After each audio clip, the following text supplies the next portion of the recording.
કહીએ તો ખરેખર આપણે એમ કહીએ કે બેરોજગારી છે, ફુગાવો છે કે આર્થિક વિકાસની જે સમસ્યાઓ છે એ સમસ્યાઓ આપણે એમ કહીએ કે હલ કરવાના ઉપાય તરીકે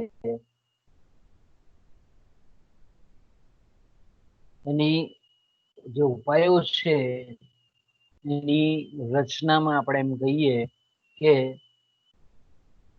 બહુ પાયાનું સ્થાન ધરાવે છે. રાષ્ટ્રીય આવકનો ખ્યાલ જો આપણે એમ કહીએ કે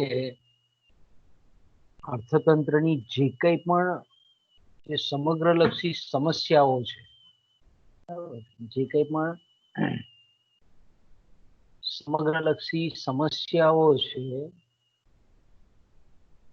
એ સમસ્યાઓ ના નિરાકરણ માટે એને ઉકેલવા માટે આપણે એમ કહીએ કે ખૂબ જ વ્યવહારુ ખૂબ જ આપણે એમ કહીએ ને કે મહત્વનું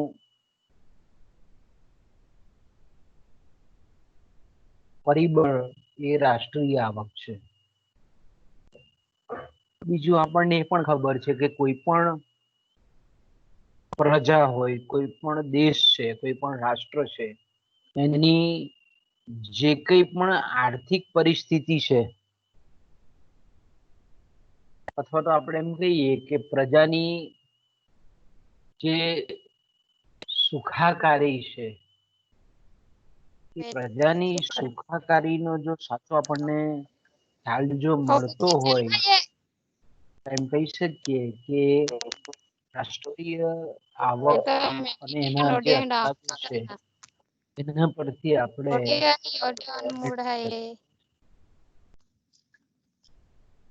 રાષ્ટ્રીય આવકના માપનથી જ આપણે એમ કહીએ કે ખાસ કરીને દીપક એન સોનલ સહાના કોઈ પણ બંટીમ રાષ્ટ્રની કુશવાહ આપણે એમ કહીએ કે ભૌતિક જીવન ગુણવત્તા કેવી છે, આર્થિક સ્થિતિ કેવી છે, તેમાં કઈ રીતનો ફેરફાર થઈ રહેલો છે એ આપણે જાણી શકીએ છીએ. એટલા માટે જ આપણે કહીએ કે રાષ્ટ્રીય આવકના ખ્યાલનું ખૂબ આધુનિક સમયમાં મહત્વ છે.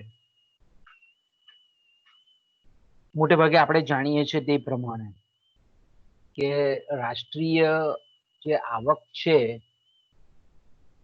એનો મોટા ભાગનો આપણે એમ કહીએ કે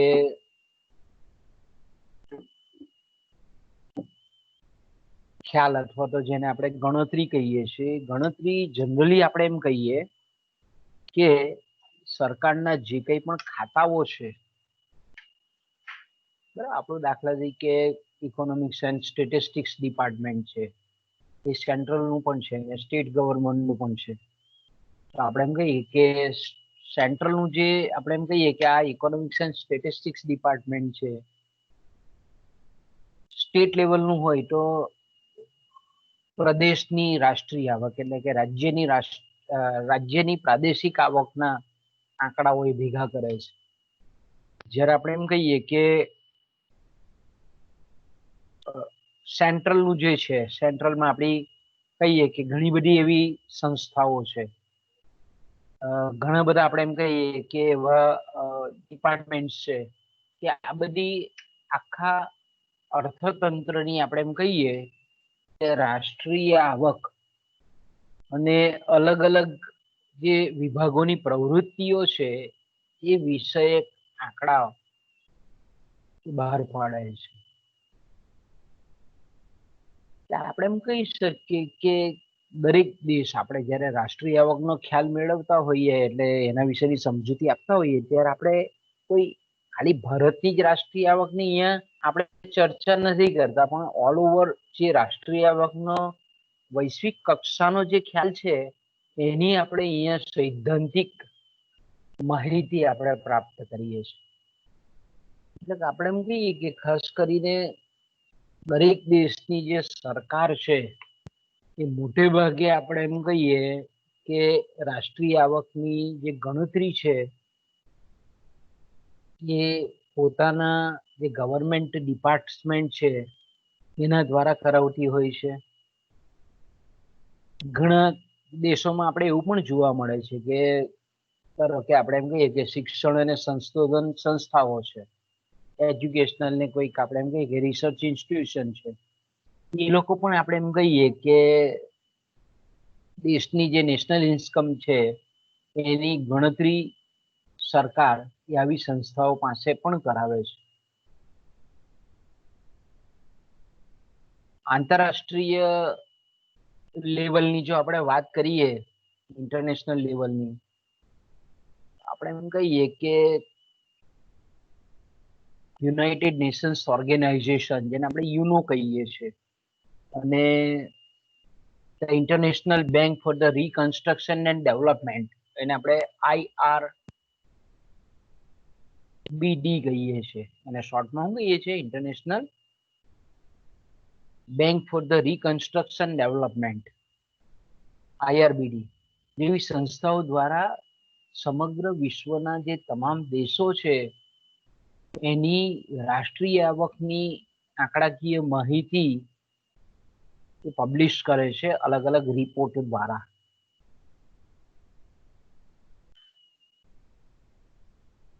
બીજું આપણે જાણીએ છીએ તે પ્રમાણે કે જ્યારે રાષ્ટ્રીય આવકને ખાસ કરીને આપણે એમ કહીએ કે આંકડા કે માપમાં જ્યારે દર્શાવવામાં આવે છે, બરાબર, ત્યારે આપણે એમ કહી શકીએ કે જુદા જુદા જે દેશો છે એ જુદા જુદા દેશોની આર્થિક પરિસ્થિતિની આપણે તુલના પણ કરી શકીએ છીએ. ખાસ કરીને આપણે જાણીએ છીએ તે પ્રમાણે કે અલગ અલગ દેશોની આપણે તુલના કરીએ અને રાષ્ટ્રીય આવકના આંકડા ઉપરથી આપણે કહી શકીએ કે આ દેશ છે તે વધારે ડેવલપ છે, આ દેશ છે તે ઓછો ડેવલપ છે, અથવા તો આપણે એમ કહીએ કે આ દેશે વધારે પ્રગતિ કરેલી છે. આવું આપણે એ રાષ્ટ્રીય આવકના જે આંકડાઓ છે એની તુલના કરીને આપણે કરી શકીએ છીએ. આપણે જાણીએ છીએ તે પ્રમાણે કે જે કંઈ પણ ખાસ કરીને આર્થિક નીતિની દ્રષ્ટિએ ખૂબ અગત્યનું જે આપણે એમ કહીએ કે મહત્વ ધરાવતી જે રાષ્ટ્રીય આવક છે એમાં કઈ કઈ બાબતોનો સમાવેશ કરવો એ અંગે ઘણા બધા અર્થશાસ્ત્રીઓ, આંકડાશાસ્ત્રીઓ, અર્થનીતિ શાસ્ત્રના જે વિદ્વાનો છે એ આપણે એમ કહીએ કે સંપૂર્ણ રીતે એક મત ધરાવતા નથી, છતાં પણ આપણે એમ કહીએ, કારણ કે અલગ અલગ જે સંશોધન કરતા છે, અલગ અલગ દેશની જે સરકાર છે એ પોતાને જરૂરી એવી જે બાબતો છે એનો સમાવેશ કરી અને પછી આપણે એમ કહીએ કે રાષ્ટ્રીય આવકના અંદાજો બાંધે છે. છતાં પણ આપણે એમ કહીએ કે ભાઈ કોઈ પણ રાષ્ટ્રના લોકો જે છે એ લોકોના આર્થિક કલ્યાણનો કે જીવન ધોરણનો જો ખ્યાલ મેળવવો હોય તો દેશની રાષ્ટ્રીય આવકનો ખ્યાલ મેળવવો ખૂબ જરૂરી છે. કારણ કે આપણે જાણીએ છીએ તે પ્રમાણે કે લગભગ એના સમાનાર્થી જે શબ્દ તરીકે વપરાય છે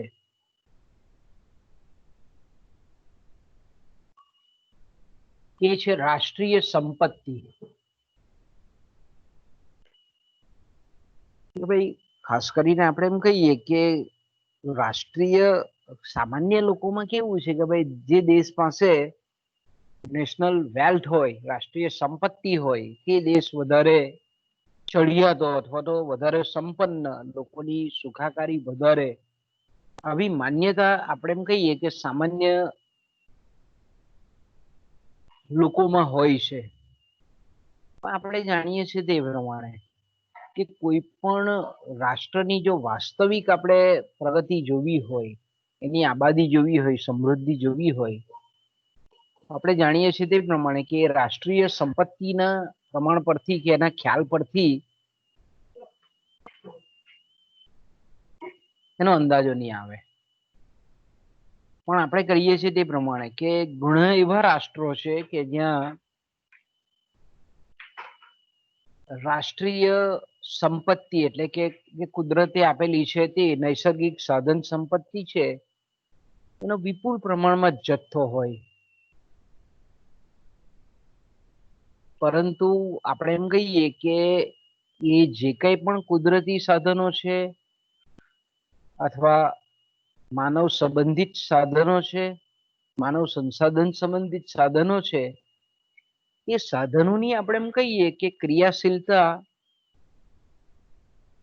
ના અભાવે આપણે એમ કહીએ કે એની રાષ્ટ્રીય આવક ઓછી હોઈ શકે. એટલે આપણે એમ કહી શકીએ કે ઉત્પાદનના સાધનો કુદરતે આપેલા હોય, પણ યોગ્ય વિજ્ઞાન, ટેકનોલોજી, માનવ પ્રયત્ન, કાર્યક્ષમ સરકારી જે નીતિ જોઈએ, આવી બધી જે નીતિના અભાવે આપણે એમ કહીએ કે રાષ્ટ્રીય સંપત્તિ વિપુલ પ્રમાણમાં હોય, પરંતુ રાષ્ટ્રીય આવકનું પ્રમાણ એ આપણને ઓછું પણ જોવા મળે છે. તો આપણે એમ કહી શકીએ કે આપણે જોઈએ છે ઘણા બધા એવા દેશો જોઈએ છે કે જ્યાં કુદરતી સાધન સંપત્તિ લખલૂટ આપેલી છે કુદરતે, કે ખનિજ સંપત્તિ હોય, જળ સંપત્તિ હોય, વનસ્પતિ સંપત્તિ હોય, જંગલ સંપત્તિ હોય, યોગ્ય આબોહવા હોય, સૂર્યપ્રકાશ હોય. આપણે એમ કહીએ કે આ વિપુલ પ્રમાણમાં હોય, પણ એનો આપણે એમ કહીએ કે એ બધાનો ઇષ્ટતમ ઉપયોગ, જે પૂરેપૂરો ઉપયોગ જે થવો જોઈએ એ થતો ન હોવાને લીધે આપણે એમ કહીએ કે રાષ્ટ્રીય આવકની સપાટી નીચી જોવા મળે છે.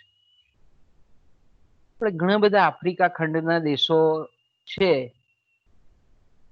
ઘણા એશિયાના પણ એવા દેશો છે કે જ્યાં વિપુલ પ્રમાણમાં સંપત્તિ છે, પરંતુ આપણે એમ કહીએ કે એ સંપત્તિનો યોગ્ય ઉપયોગ, ઇષ્ટતમ ઉપયોગ કોઈક ને કોઈક કારણોસર આપણે એમ કહીએ કે પૂરતો થતો નથી. એટલે આપણે એમ કહીએ કે રાષ્ટ્રીય આવકનું પ્રમાણ એ નીચું હોય છે, ઓછું હોય છે. આપણે જાણીએ છીએ તે પ્રમાણે કે સંપત્તિ એ કેવું છે, એક સ્ટોક છે, જથ્થો છે, સંચય છે. આપણે એમ કહીએ તો જ્યારે આપણે એમ કહીએ કે એ સંપત્તિનો જો ઉપયોગ કરવામાં આવે, કાર્યક્ષમ ઉપયોગ કરવામાં આવે, તો આપણે એમ કહીએ કે એમાંથી આવકનો પ્રવાહ નીકળે. એટલે રાષ્ટ્રીય સંપત્તિ જે છે તે કેવું છે, એક જથ્થો છે, પણ એ રાષ્ટ્રીય સંપત્તિ એ જથ્થાનો જે ઉપયોગ છે તે જો કાર્યક્ષમ રીતે કરવામાં આવે તો આપણે એમ કહીએ કે રાષ્ટ્રીય આવકરૂપી પ્રવાહ, ખાસ કરીને આપણે એમ કહીએ કે ચીજ વસ્તુઓ અને સેવાઓના સ્વરૂપમાં એ પ્રવાહ નીકળે છે. એટલે આપણે એમ કહી શકીએ કે રાષ્ટ્રીય સંપત્તિનો જે માપદંડ છે એને કરતા રાષ્ટ્રીય આવકનો માપદંડ છે તે ખરેખર આપણે એમ કહીએ કે સાચો છે, અને વાસ્તવિક સમૃદ્ધિનો ખ્યાલ એ આપણને એના પરથી મળી રહે છે. કારણ કે આપણે જાણીએ છીએ ઘણા એવા દેશો છે વિશ્વના, કે દાખલા તરીકે જાપાન છે, તો જાપાનમાં આપણે જાણીએ છીએ કે કુદરતી ખનિજ તરીકે લોખંડ નહીવત છે, બરાબર. લોખંડના ભંડારો નથી એની પાસે, ધાતુના આપણે એમ કહીએ કે ભંડારો એ જાપાનની ભૂમિમાં નથી. છતાં પણ આપણે જાણીએ છીએ તે પ્રમાણે કે કાર, વિશ્વમાં જે મોટર કાર બનાવતી જે કંપનીઓ છે તેમાંની મોટા ભાગની કંપનીઓ જાપાનની છે. તો આપણે એમ કહીએ કે સંપત્તિ નથી, પણ છતાં પણ આપણે એમ કહીએ કે રાષ્ટ્રીય આવકનું પ્રમાણ ખૂબ ઊંચું છે. આપણે ઇઝરાયલ જોઈએ છે કે ઇઝરાયલ છે રણ પ્રદેશમાં આવેલો દેશ છે, રેતાળ જમીન છે, ઓછો વરસાદ છે, ખેતીલાયક જમીનનો અભાવ છે, છતાં પણ જે મળેલા લિમિટેડ સાધનો છે, મર્યાદિત સાધનો છે, એનો બહુ સરસ મજાનો ઉપયોગ એ આપણને ઇઝરાયલમાં થતો જોવા મળે છે. એટલે ઇઝરાયલની રાષ્ટ્રીય આવક ઘણી બધી ઊંચી છે. એટલે આપણે એમ કહીએ કે આપણે જે કંઈ પણ અહેવાલો બહાર પડે છે, ઇન્ટરનેશનલ જે રિપોર્ટ્સ બહાર પડે છે, એમાં આપણે જાણીએ તે પ્રમાણે કે અમેરિકા છે, બ્રિટન છે, જર્મની છે, ફ્રાન્સ છે, જાપાન છે, ઇટાલી છે, નોર્વે છે, ડેનમાર્ક છે, સ્વિટ્ઝરલેન્ડ છે, આ બધા દેશો કેવા છે કે એની રાષ્ટ્રીય આવક જે છે તે આપણા એશિયાના કેટલાક દેશો છે એના કરતા ઘણી બધી ફાર ઉપર છે, ઘણી બધી ઊંચી છે. ભારત, પાકિસ્તાન, બર્મા, શ્રીલંકા, નેપાળ આ બધા દેશો કરતા આપણે એમ કહીએ કે નાઇજીરિયા, ઘાના આવા બધા દેશો કરતા ઘણી બધી ઊંચી છે, ઘણી બધી વધારે છે. એટલે આપણે એમ કહીએ કે એને વિકસિત દેશોની કક્ષામાં મૂકીએ છીએ. કેટલાકને વિકાસશીલ કક્ષામાં મૂકીએ છીએ અને જ્યારે કેટલાકને અલ્પ વિકસિત રાષ્ટ્રોની કેટેગરીમાં મૂકીએ છીએ. આપણે એમ કહીએ ને કે ભાઈ વ્યક્તિની બાબતમાં જ્યારે જે કંઈ પણ પ્રશ્નો હોય, મહત્વના જે પ્રશ્નો છે એ મોટે ભાગે વ્યક્તિની આવકની સાથે સંકળાયેલા હોય. તો ખાસ કરીને આપણે એમ કહીએ કે કોઈ પણ દેશના સંદર્ભમાં બી આ એકદમ સાચું છે કે કોઈ પણ દેશના આપણે એમ કહીએ કે જે મહત્વના જે આર્થિક પ્રશ્નો જે છે એ પ્રત્યક્ષ કે પરોક્ષ રીતે દેશની રાષ્ટ્રીય આવકની સાથે સંકળાયેલા હોય.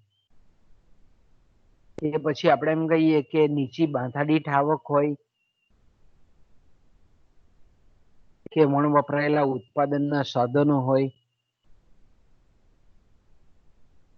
કે આર્થિક અસમાનતા હોય, આવા જેને આપણે બેરોજગારી છે, મૂડીરોકાણનો દર નીચો છે, આ બધા જે આપણે એમ કહીએ કે આર્થિક પ્રશ્નો છે તે ડાયરેક્ટ ઇનડાયરેક્ટ કોની સાથે જોડાયેલા હોય તો કે દેશની રાષ્ટ્રીય આવકની સાથે એ આપણને જોડાયેલા જોવા મળે છે. આપણે એમ કહી શકીએ કે જેમ ઊંચી રાષ્ટ્રીય આવક એમ આપણે એમ કહીએ કે એ આર્થિક પ્રગતિનું કોતક છે.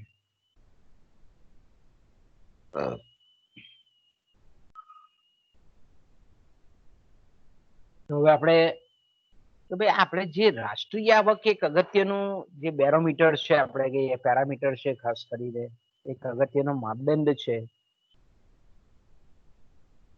તો આ છે હું એકચ્યુઅલી આપણે એમ કહીએ કે રાષ્ટ્રીય આવક નો અર્થ શું? બસ આપણે રાષ્ટ્રીય આપણે વ્યક્તિની આવક આપણે જાણીએ છીએ કે વ્યક્તિની આવક તરીકે આપણે ધારો કે શ્રમ છે, શ્રમ ઉત્પાદનનું શ્રમનું સાધન છે, એટલે આપણે કોઈ પણ આર્થિક પ્રવૃત્તિમાં જોડાઈએ, ઉત્પાદનની પ્રવૃત્તિમાં જોડાઈએ તો આપણે એ જોડાવા બદલ જે કંઈ પણ આપણે શક્તિનો વ્યય કરીએ છીએ એના બદલામાં આપણને વેતન રૂપી આવક પ્રાપ્ત થાય છે. જમીનના માલિક હોય તો આપણે જાણીએ છીએ કે ભાડા રૂપી આવક પ્રાપ્ત થાય. તો આપણે કહીએ કે આને આપણે વ્યક્તિગત આવક કહીએ છીએ, વ્યક્તિગત ઉત્પાદનના સાધનની આવક કહીએ છીએ. તો હવે આપણે અહીંયા રાષ્ટ્રીય આવકનો અર્થ પ્રાપ્ત કરવાનો છે. રાષ્ટ્રીય આવક એકચ્યુઅલી છે શું?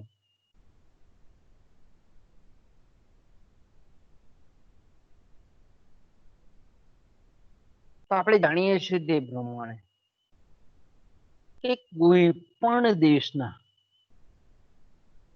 જે લોકો છે, કોઈ પણ દેશના જે કંઈ પણ લોકો છે, હવે ઘણી વખત આપણે કહીએ કે લોકો જે શબ્દ છે તે કેવો છે, જરાક ઊંડો અર્થ ધરાવે છે. લોકો એટલે ખાલી વ્યક્તિઓ જ નહીં, પણ એ વ્યક્તિ જે ઉત્પાદનના સાધનો પર માલિકી ધરાવે છે એનો પણ અહીંયા સમાવેશ થાય છે. લોકો એટલે તો વ્યક્તિ બરાબર છે, પણ આપણે દાખલા તરીકે હું ધારો કે ખેડૂત છું તો હું ખેતી કામ કરું છું, બરાબર? તો લોકોમાં મારો એઝ અ શ્રમ તરીકે, ઉત્પાદનના સાધન તરીકે, શ્રમ તરીકે મારો એમાં સમાવેશ થાય. પણ હું હવે આપણે એમ કહીએ કે ખેતરનો માલિક કોણ છું? એટલે જમીન ઉત્પાદનનું સાધન છે. એટલે ઉત્પાદનના જે સાધનનો જે માલિક છે, એટલે આપણે એમ કહીએ કે એનો સમાવેશ પણ થઈ જાય એમાં, કે ભાઈ ઉત્પાદનનું સાધન જમીનનો પણ અહીંયા ઉપયોગ છે. એટલે આપણે એમ કહીએ કે કોઈ પણ એક દેશના લોકો ઊંડો અર્થ થાય છે. મેં કીધું તમામ ઉત્પાદનના સાધનો આવે, લોકો શબ્દ જ્યારે ઉપયોગ કરીએ ત્યારે તમારે થોડુંક થોડુંક વિચારવાનું કે ભાઈ તમામ ઉત્પાદનના જે સાધનો છે એ શ્રમરૂપી હોય, મૂડીરૂપી હોય, જમીન રૂપી હોય કે નિયોજક રૂપી હોય. આના બ્રોડલી જે આપણે એમ કહીએ કે બધાનો સમાવેશ અહીંયા જે આપણે લોકો શબ્દ વાપરીએ છીએ એમાં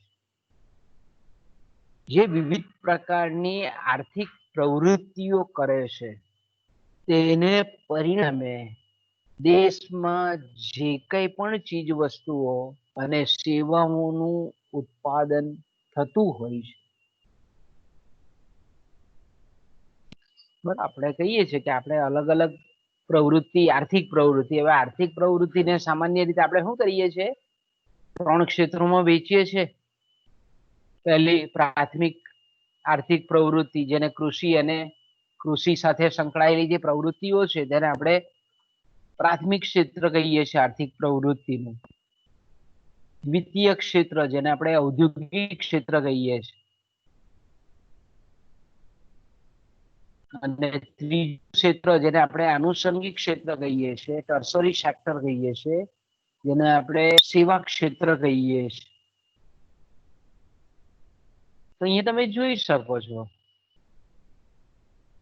કે જ્યારે આપણે એમ કહીએ કે પ્રાથમિક ક્ષેત્રની વાત કરીએ તો આપણે આખા દેશમાં જોઈએ છે. આપણે ખાલી ગામમાં જ, આપણા ગામમાં પણ જોઈએ તો આપણને ખબર પડે છે કે જે લોકો ખેતીના ક્ષેત્રમાં રોકાયેલા હોય, બરાબર,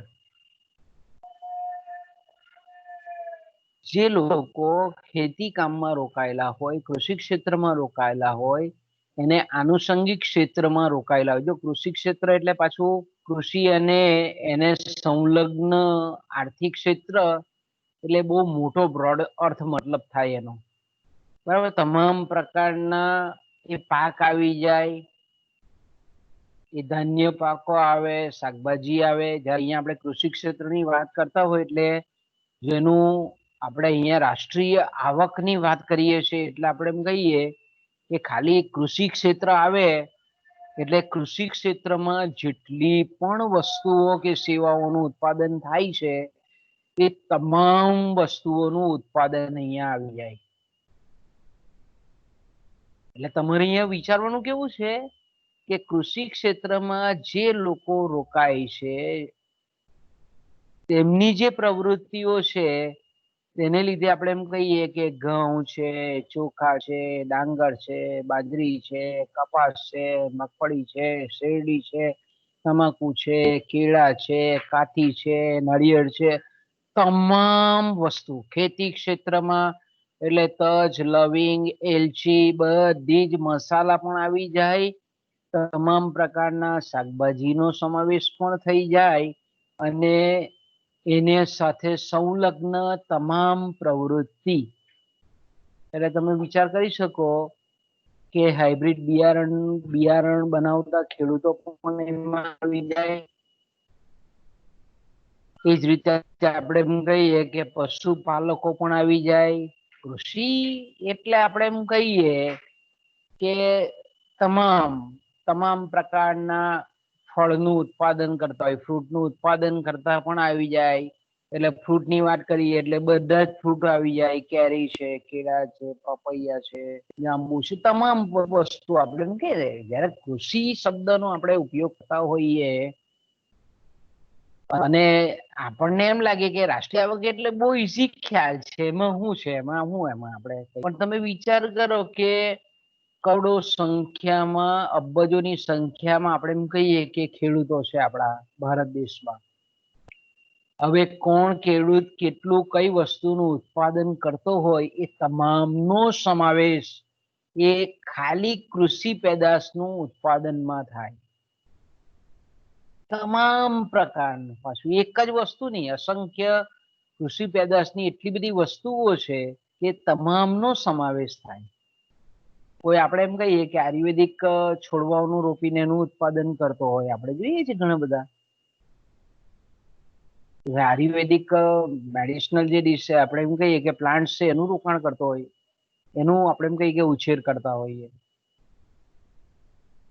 એ બધાનો સમાવેશ એ પ્રાથમિક ક્ષેત્ર, જેને આપણે કૃષિ ક્ષેત્ર કહીએ છીએ, તેમાં આવી જાય.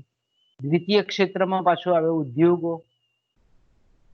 હવે અહીં શબ્દ આવે ઉદ્યોગ, તો આપણે એમ કહીએ કે ઉદ્યોગ એટલે એ પણ જે રીતે કૃષિ ક્ષેત્ર જેટલું બહુ વિશાળ ક્ષેત્ર છે, એવું જ ઔદ્યોગિક ક્ષેત્ર પણ છે.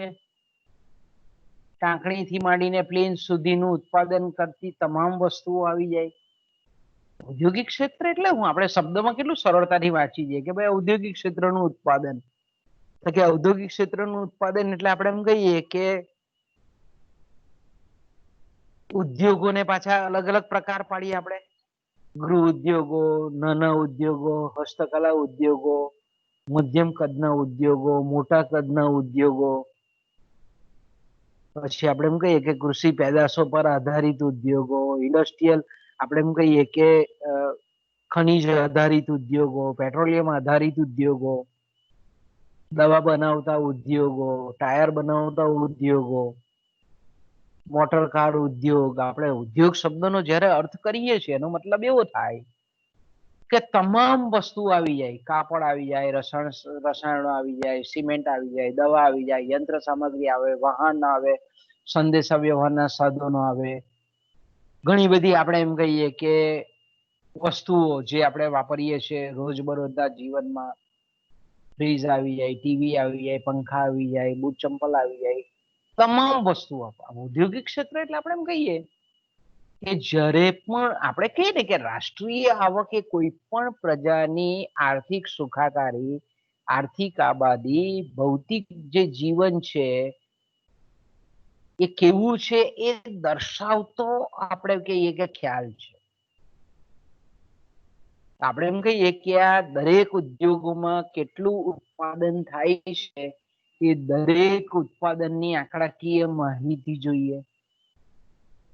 એટલે આપણે એમ કહીએ કે સરકારે આપણે એમ કહીએ કે સરકારે આ બધા અંગેનું આપણે એમ કહીએ કે માળખું ઊભું કરેલું છે. કે દાખલા તરીકે કૃષિ ક્ષેત્ર છે તો આપણે જાણીએ છીએ તે પ્રમાણે કે ભાઈ કૃષિ ક્ષેત્ર છે એટલે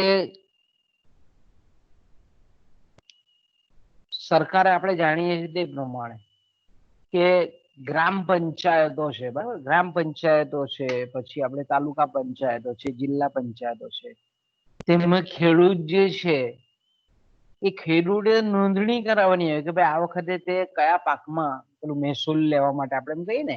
સરકાર અલ્ટિમેટલી શું કરે છે કે ભાઈ તમે જે કંઈ પણ ઉત્પાદન કરો છો એની કોઈ જગ્યાએ આપણે કહીએ કે ગણતરીમાં લેવાની છે, એટલે કે રાષ્ટ્રીય આવકની ગણતરી કરવાની છે. તો એ જ્યારે આપણે એમ કહીએ કે તલાટી છે એને દર મહિને, દર વર્ષે આપણે જણાવવું પડે કે ભાઈ આ સિઝનમાં તમે કયો પાક લીધો છે, કેટલા એકરમાં તમારી ખેતી છે. પછી જ્યારે એને પાકે એ પાકને ત્યારે તમે એને કાપીને આપણે લાયસન્સ ધરાવતા જે કંઈ પણ સરકારે નિમેલા જે કંઈ પણ એજન્ટો હોય એ એજન્ટોને, એ શાકભાજી હોય કે કોઈ પણ કપાસ છે, તમાકુ છે, શેરડી હોય તો આપણે સુગર ફેક્ટરીઓ જોઈએ છે કે સરકાર દ્વારા ચાલતી છે, સહકારી એકમ છે. આપણે એમ કહીએ કે દરેક જગ્યાએ કેટલું ઉત્પાદન થયેલું છે એની આંકડાકીય માહિતી એ નોંધાતી હોય છે. એ જ રીતે આપણે એમ કહીએ કે ઔદ્યોગિક ક્ષેત્રમાં કેટલું ઉત્પાદન થયું, કેટલા એકમનું ઉત્પાદન થયું, એટલે અલગ અલગ પ્રકારના જે કરવેરાઓ ભરવામાં આવે છે એના પરથી સરકારને અંદાજો આવે. ઔદ્યોગિક જે આપણે એમ કહીએ કે એકમ હોય તો તેનું રજીસ્ટ્રેશન હોય એટલે એના પરથી ખબર પડે કે કેટલું મૂડી રોકાણ થયેલું છે, કેટલું એમાંથી આપણે એમ કહીએ કે આવકનું સર્જન થયેલું છે. તો આપણે એમ કહીએ કે આખા વર્ષ દરમિયાન મેં કીધું તેમ કે કૃષિ ક્ષેત્રમાં પણ આપણે બધા, તમે બીજા કેટલાક પેપરો FISY માં ભણી ગયા, બરાબર, ભારતીય અર્થતંત્રમાં. તો એમાં તમને ખબર છે કે ભાઈ આ વખતે વર્ષ 18-19 કે 17-18 ઘઉંનું ઉત્પાદન આટલા લાખ ટન, આટલા કરોડ ટન થયું, ચોખાનું ઉત્પાદન આટલું થયું, ડાંગરનું ઉત્પાદન આટલું થયું, શેરડીનું ઉત્પાદન આટલું થયું. આપણે એમ કહીએ કે આંકડાકીય માહિતી તમે ભણીને આવ્યા. માળખાગત સુવિધાના ક્ષેત્રે આટલું કન્સ્ટ્રક્શન થયું, આટલા પુલો બન્યા, આટલા મકાનો બન્યા, આટલું સિમેન્ટનું ઉત્પાદન થયું, આટલું સ્ટીલનું ઉત્પાદન થયું. આપણે આંકડાકીય માહિતી તમે સમયાંતરે અમુક અમુક પેપરમાં આપણે ભણવાની આવે છે. તો હવે એ જે ઉત્પાદન થયું તેને આપણે વાસ્તવિક ઉત્પાદન કહીએ છીએ, જેને આપણે જોઈ શકીએ છીએ, એને આપણે એક આંક બી આપીએ છીએ કે ટન છે કે કિલો છે કે લીટર છે. એ પ્રમાણે માપદંડ આપીને એને આપણે એ વસ્તુ જે છે ભૌતિક સ્વરૂપમાં જે ઉત્પાદન છે એને આપણે વાસ્તવિક ઉત્પાદન કહીએ છીએ, બીજા અર્થમાં કહીએ તો. ઓકે, એ જ રીતે આપણે એમ કહીએ કે ત્રીજું ક્ષેત્ર ડોક્ટરો છે, વકીલો છે, શિક્ષકો છે, સંગીતકારો છે, કલાકારો છે, પછી આપણે જેટલા પણ સેવા ક્ષેત્ર, બહુ વિશાળ સેવા ક્ષેત્ર છે. એ લોન્ડ્રીની સેવા હોય કે હેર કટિંગ સેલૂન હોય કે પછી આપણે એમ કહીએ કે રિક્ષા ચાલક હોય કે પછી વીમા કંપનીની સેવા હોય, બેન્કિંગની કોઈ સેવા હોય. સેવા સેવા શબ્દ આપણે એવું કે બહુ, આજે આપણે વાત કરીએ તો કે ભાઈ ભારતની વાત કરીએ તો રાષ્ટ્રીય આવકમાં 54%, 55% એક સેવા ક્ષેત્રનો ફાળો છે. અને જેને આપણે સર્વિસ ટેક્સ કહીએ છીએ, એ સર્વિસ ટેક્સની વેબસાઇટ પર આપણે જઈએ તો આપણને ખબર પડે કે આખા આપણે કેટલી બધી સેવાનો ઉપયોગ કરીએ છીએ. તો જેટલા પણ સેવા પૂરી પાડનાર એકમો છે એ લોકોની જે કંઈ પણ આર્થિક પ્રવૃત્તિઓ થાય અને એને લીધે આપણે એમ કહીએ કે જેટલું પણ સેવાઓનું ઉત્પાદન થયું, બરાબર. એટલે સામાન્ય રીતે આપણે શું કરીએ છીએ, રાષ્ટ્રીય આવકના અંદાજો મોટે ભાગે એક વર્ષ પૂરતા આપણે રાખીએ છીએ. કોઈ પણ દેશમાં મોટે ભાગે કેવું હોય, પણ એવું જરૂરી નથી કે ભાઈ રાષ્ટ્રીય આવક જે ગણવામાં આવે તે એક વર્ષમાં જ ગણવામાં આવે. માર્શલ તો એવું કહે છે કે 3 વર્ષે બી ગણાય ને 5 વર્ષે પણ ગણાય. એવો કોઈ બેઝિકલી નિયમ નથી, પણ જનરલી આપણે શું કરીએ છીએ, મોટાભાગના દેશો એ એક વર્ષને ધ્યાનમાં રાખી અને પછી આપણે એમ કહીએ કે અલગ અલગ ક્ષેત્રોનું જે કંઈ પણ ઉત્પાદન છે આખા વર્ષ દરમિયાનનું, દેશના તમામ ઉત્પાદનના સાધનોએ જે કંઈ પણ ઉત્પન્ન કરેલી જે ચીજ વસ્તુઓ અને સેવાઓ છે, એ મેં કીધું તેમ કે અલગ અલગ ભૌતિક સ્વરૂપમાં છે, એટલે અલગ અલગ એકમોમાં થાય. પછી એને આપણે એની જે કિંમત છે એ કિંમત વડે આપણે ગુણીએ અને પછી આપણે એનું કુલ મૂલ્ય નક્કી કરીએ. તો વાસ્તવિક રીતે જ્યારે સરકાર, આપણે મેં કીધું તેમ કે ગણતરી જ્યારે કરતી હોય ત્યારે મેં કીધું તેમ કે કૃષિ પેદાશો છે, ધારો કે આ તો ખાલી આપણે સરળતા ખાતર આ તમારી સ્ક્રીન પર જોઈ શકો છો, એક ટેબલ આપણે એકદમ ઇઝીલી સમજી શકાય એટલા માટે છે કે કૃષિ પેદાશો જે છે એમાં ધારો કે 3000 એકમોનું ઉત્પાદન થયું. 3000 એકમો એટલે અહીંયા કયા એકમો, તો કે ભાઈ ઘઉં, તો કે ભાઈ આટલા લાખ ટન થયું, આટલા ટન થયું, ચોખા તો કે આટલા ટન થયું ઉત્પાદન થયું, શેરડી તો કે આટલા ટન ઉત્પાદન થયું. જેટલી પણ મેં કીધું ફળ પણ આવી જાય, મરી મસાલા પણ આવી જાય, જેટલું પણ જમીનમાંથી કૃષિના સ્વરૂપમાં જે કંઈ પણ ઉત્પાદન છે એનું અહીંયા વાસ્તવિક ઉત્પાદન ભૌતિક એકમોમાં ઉત્પાદન આપણે દર્શાવીએ. અચ્છા, પછી આપણે એમ કહીએ કે દરેકના ભાવ જુદા હોય, કે ઘઉંના તો કે ભાઈ 20 રૂપિયા બજાર ભાવ, આપણે એમ કહીએ કે 20 રૂપિયા કિલોના હોય. તો એ રીતે આપણે એમ કહીએ કે મણનો ભાવ નક્કી કરવામાં આવે, ક્વિન્ટલ. તો આપણે કહીએ કે જેટલા ઘઉં ઉત્પાદિત થયેલા હોય એને ગુણ્યા અલગ અલગ જગ્યાએની પણ સરકારે જે કંઈ પણ ટેકાના ભાવ જાહેર કર્યા હોય, લઘુત્તમ ટેકાના ભાવ, એના વડે આપણે ગુણીએ તો આપણને કૃષિ ક્ષેત્રનું કુલ ઉત્પાદન મૂલ્ય મળે. અને આંકડો કરોડોમાં હોય, એના એકમમાં કેવું હોય, કરોડોમાં હોય. મગજમાં ક્લિયર થાય છે? કોઈને કઈ પ્રશ્ન હોય તો પૂછજો ભાઈ. હું જે કહેવા માંગુ છું કે રાષ્ટ્રીય આવકનો ખ્યાલ આપણે માનીએ છીએ એટલો સરળ ખ્યાલ નથી. આપણે જેટલું સૈદ્ધાંતિક રીતે જેને સમજીએ છીએ એના કરતા બહુ ઊંડો ખ્યાલ છે, બહુ ગાઢ ખ્યાલ છે. એટલે તમે ખાલી શબ્દ આપણે તો સમજી, આપણે ખાલી આપણે વાંચતા હોઈએ ત્યારે આપણે એમ કે કૃષિ પેદાશનું ઉત્પાદન, તો અહીંયા તમારે તમારા મગજને તસદી આપવાની છે કે કૃષિ પેદાશનું ઉત્પાદન એટલે કોઈ પણ દેશની જે રાજકીય સીમા છે એની અંદર જમ્મુ કાશ્મીર થી માંડીને દક્ષિણ કન્યાકુમારી સુધી અને આ બાજુ પશ્ચિમ બંગાળ થી માંડીને ગુજરાત સુધી જેટલી પણ કૃષિ પેદાશની વસ્તુઓનું ઉત્પાદન થાય છે એનું આપણે ઉત્પાદન ભૌતિક એકમોમાં જોઈએ, પછી એના જે ભાવ છે એકમ દીઠ, જેને આપણે વ્યાજબી ભાવ કહીએ, જેને સ્વીકારી શકાય એવા ભાવ કહીએ, કોઈ પણ જાતની આપણે એમ કહીએ કે સટ્ટાકીય પ્રવૃત્તિ વગરના જે બજાર ભાવો છે એના વડે આપણે ગુણીએ તો આપણને મળે છે વસ્તુનું કુલ ઉત્પાદન મૂલ્ય કૃષિ પેદાશનું.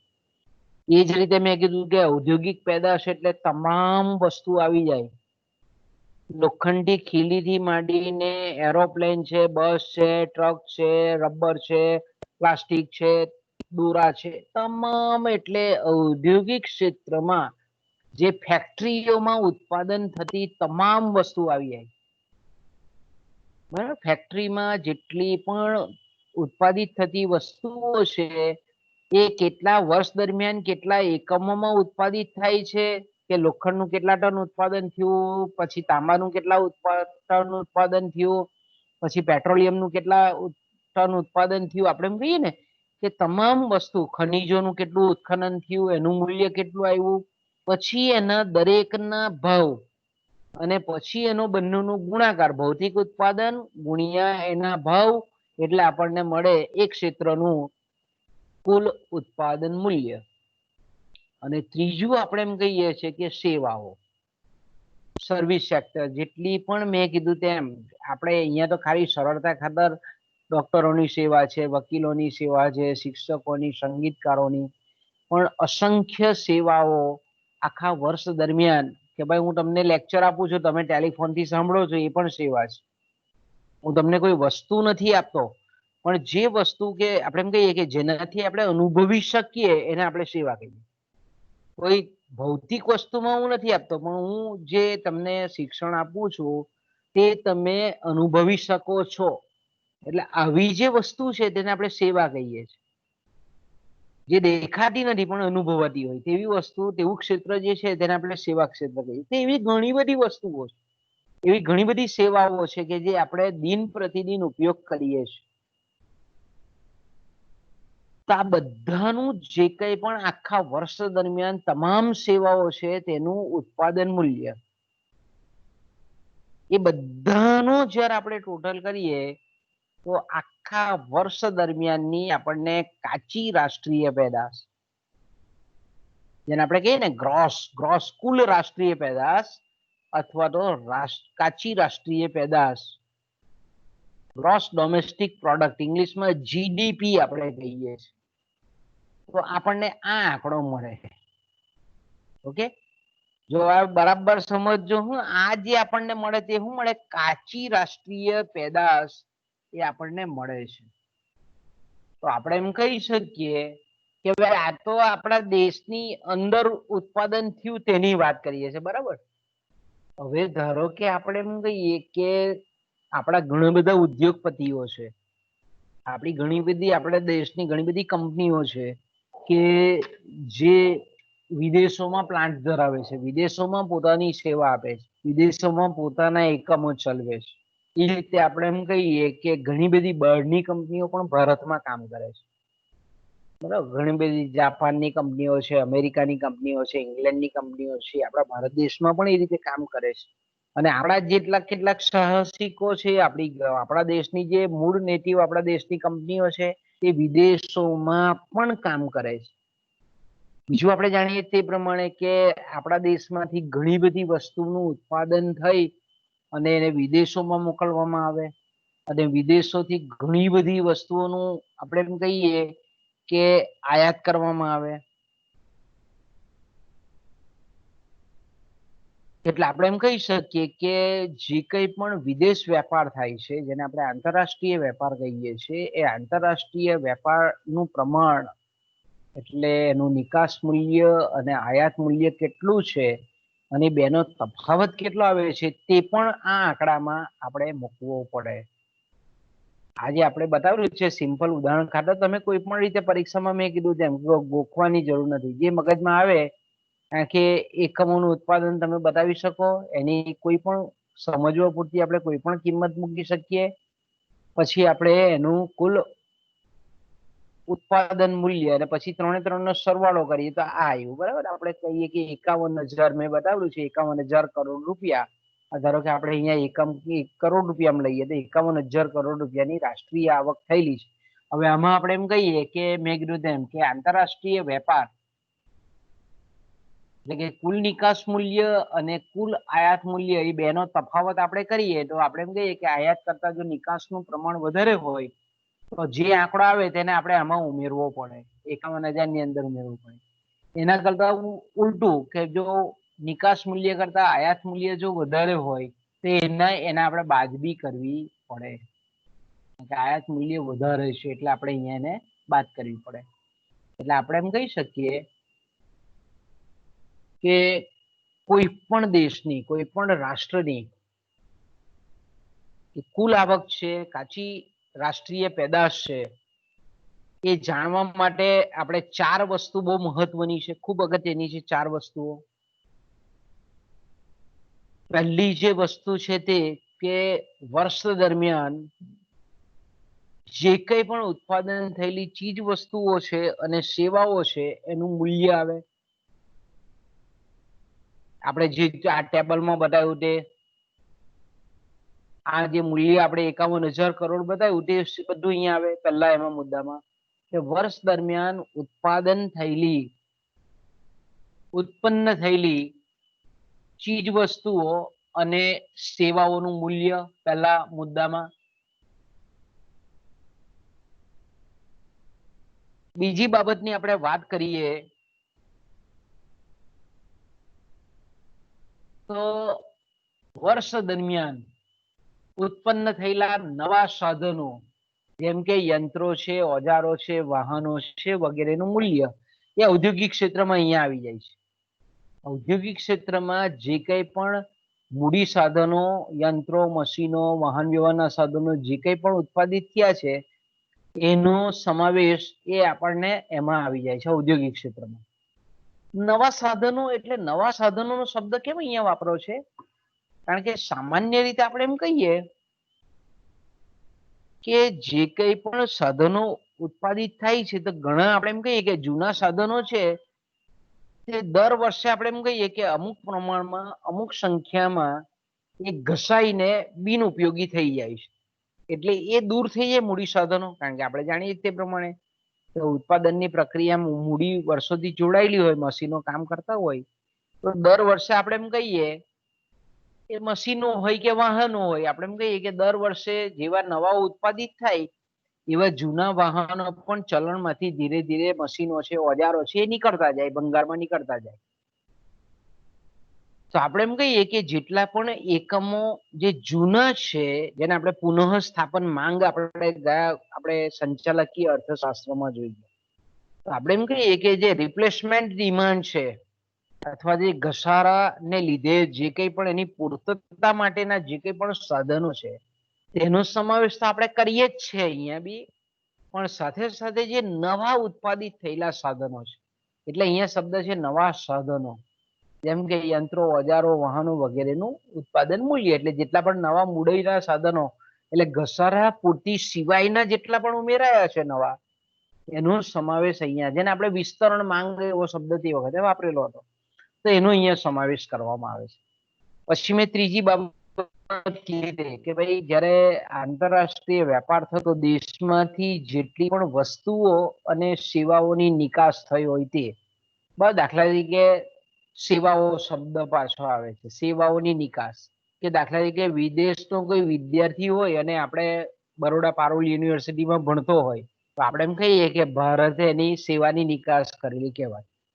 અમદાવાદ IIM માં કોઈ ફોરેનર્સ ભણતા હોય, બધી ઘણી બધી યુનિવર્સિટીમાં વિદ્યાર્થીઓ ભણતા હોય વિદેશના, તો આપણે એમ કહીએ કે આપણે શિક્ષણની સેવાનું નિકાસ કર્યું કહેવાય. એ જ રીતે આપણે એમ કહીએ કે વિદેશથી જે આવતા પર્યટકો છે કે ધંધાદારી વ્યક્તિઓ છે, હોટલમાં રહેતા હોય, રેસ્ટોરન્ટમાં ખાતા હોય, આપણા દેશના વાહન વ્યવહારના સાધનોનો ઉપયોગ કરતા હોય, એને આપણે સેવાની નિકાસ કહીએ છીએ. ઘણી વસ્તુ આપણે કહીએ છીએ કે ભાઈ અહીંયાથી ઘણી બધી વસ્તુઓનું ઉત્પાદન થાય ને વિદેશોમાં જાય, ઘણી બધી ખેત પેદાશોનું ઉત્પાદન થાય ને વિદેશમાં એની એક્સપોર્ટ થાય, નિકાસ થાય. તો વસ્તુ આવી જાય કે કૃષિ ક્ષેત્રની આવે, મશીનો પણ આવે, સાધનો પણ આવે, ઓજારો પણ આવે. આ બધી જ વસ્તુઓ કે જે આપણા દેશમાંથી અન્યત્ર વિદેશમાં વેચવા માટે જાય, તે બધી વસ્તુઓનું નિકાસ મૂલ્ય જેટલું ભારતમાંથી બહાર જાય છે તે. પછી આવે છે બહારથી જે વસ્તુ કે સેવાની આયાત થાય તે, કે ભાઈ આપણા વિદ્યાર્થીઓ અમેરિકા ભણતા હોય, કેનેડા ભણતા હોય, ફિલિપાઇન્સ ભણતા હોય, રશિયા ભણતા હોય, તો આ બધા એ આપણી આયાત કહેવાય. કે ભાઈ આપણે સેવાની આયાત કરીએ છીએ, વિદેશોની જે સેવા છે તેની આયાત કરીએ. એ રીતે આપણે એમ કહીએ કે કોઈ પ્રોજેક્ટ હોય, એ પ્રોજેક્ટમાં આપણે એન્જિનિયર બહારથી હાયર કરીએ, જાપાનથી બોલાવીએ કે સ્વિટરલેન્ડથી બોલાવીએ કે ઇંગ્લેન્ડથી બોલાવીએ. એ જ રીતે આપણા ભારતના જે વ્યક્તિઓ છે તે વિદેશમાં ફરવા માટે જાય, તો આપણે એમ કહીએ કે જે કંઈ પણ જેટલો પણ ખર્ચ ત્યાં કરે વિદેશની ભૂમિ પર, એને આપણે આયાત કહીએ છીએ, સેવાની આયાત કરેલી કહેવાય. કારણ કે આપણો નાગરિક છે ભારત દેશનો, એ વિદેશની ધરતી પર જઈને જે કંઈ પણ ખર્ચ કરે છે એને આપણે સેવાની આયાત કરેલી કહેવાય. ઓકે, વસ્તુ તો આપણે આયાતથી કરીએ છીએ. આપણે બજારમાં નીકળીએ તો ઘણી બધી ચાઇનાની આઈટમો, જાપાનની આઈટમો, અમેરિકાની વસ્તુઓ આપણે કહીએ કે બજારમાં વેચાતી હોય તે તો આપણે ખરીદી જ લાવીએ. તો એ વિદેશની વસ્તુ અહીંયા આપણે ખરીદીએ તો આપણે આયાત કરેલી પણ કહેવાય. મશીનો છે, ઘણી બધી સાધન સામગ્રી છે, એ બધી આપણે વિદેશોથી આયાત કરીએ છીએ. તો આ બે વચ્ચેનો તફાવત કે ભાઈ નિકાસ મૂલ્ય ધારો કે 1,000 કરોડનું છે અને આયાત મૂલ્ય ધારો કે 1,500 કરોડનું છે, તો આપણે એમ કહીએ કે બેનો તફાવત કેટલો આવ્યો હતો કે -500 કરોડ. તો આપણે એમ કહીએ કે આજે 51,000 કરોડ છે, એમાંથી આપણે -500 કરોડ કરવા પડે તો આપણને રાષ્ટ્રીય આવકનો સાચો અંદાજ આવે. એટલે આપણે એમ કહીએ કે આ જે વિદેશ વેપાર છે એનું મૂલ્ય છે, એ વચ્ચેનો તફાવત છે આયાત અને નિકાસ વચ્ચેના મૂલ્યનો, એને આપણે અહીંયા ઉમેરવા પડે અથવા તો બાદ કરવા પડે. ઓકે, બીજું એક સરસ મજાનું એ છે કે વર્ષ દરમિયાન ઉત્પન્ન થયેલી ચીજ વસ્તુઓ અને સેવાઓના મૂલ્યની ગણતરી સ્થિર ભાવોએ કરવાની હોય. કયા ભાવોએ કરવાની હોય? સ્થિર ભાવોએ. હવે શબ્દ છે સ્થિર ભાવો. હવે સ્થિર ભાવો અને ચાલુ ભાવો, જેને પ્રવર્તમાન ભાવો કહીએ, જેને આપણે બજાર ભાવો કહીએ, બે વચ્ચે થોડો ડિફરન્સ છે. બરાબર. તો દાખલા તરીકે આપણે એમ કહીએ કે કઈક વસ્તુ બજારમાં આપણને 80 રૂપિયા મળતી હોય, ઓકે, પહેલા તો આપણે એ સમજીએ કે ભાઈ સ્થિર ભાવો એટલે કેવા ભાવો. તો ઘણી વખત આપણે જોઈએ છે, બરાબર, કે મધ્યસ્થ બેંક છે, એ મધ્યસ્થ બેંક છે ત્યારે જ્યારે પણ અવિરત રીતે નાણાંનો પુરવઠો વધારતી હોય, બરાબર, અવિરત રીતે આપણે એમ કહીએ કે નાણાંનો પુરવઠો જ્યારે વધારતી હોય ત્યારે આપણે એમ કહીએ કે એની સીધી અસર ચીજ વસ્તુ અને ભાવોની સપાટી પર થાય. સામાન્ય ભાવ સપાટી કહીએ છીએ, તેમાં વધારો થાય એટલે એને આપણે ફુગાવો કહીએ છીએ. એટલે ફુગાવો એટલે શું? તો કે ભાઈ તમામ ચીજ વસ્તુ અને સેવાઓના ભાવમાં વધારો, તેને આપણે ફુગાવો કહીએ. આપણે એમ કહીએ કે ફુગાવાને લીધે આપણને શું જોવા મળે?